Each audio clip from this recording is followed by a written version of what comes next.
Well, Ghost brings us back to the tradition of Rolls-Royce having two model lines.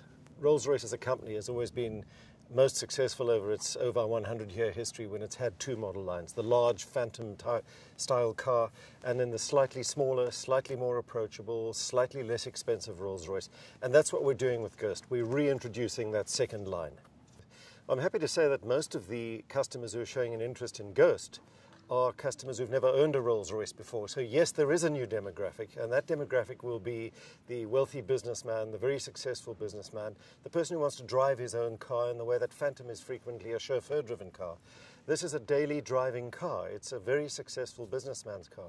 So there is a brand new demographic for the slightly smaller, more approachable Rolls-Royce out there, and the demand has been really very gratifying. Let's go back to 2008 firstly. 2008 was a record year for us. More Rolls-Royces sold than ever before. 2009, of course, was difficult.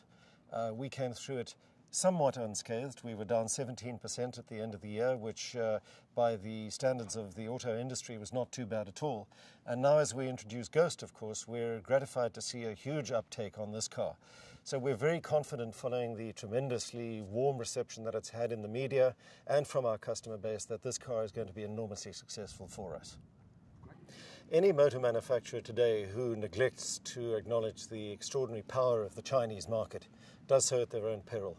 And for Rolls-Royce, China is going to be an extremely important market in the future, there's no question. The demand for the Phantom out there has been extremely strong, and we anticipate that the demand for the Ghost is likewise going to be very strong in China.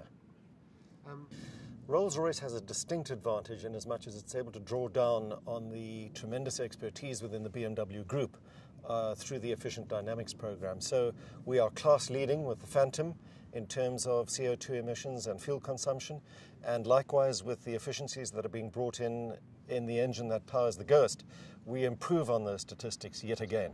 So we attempt to always be class leading. We are 20% more efficient on average than the nearest competitors we have in our segment, and we will be getting better and better.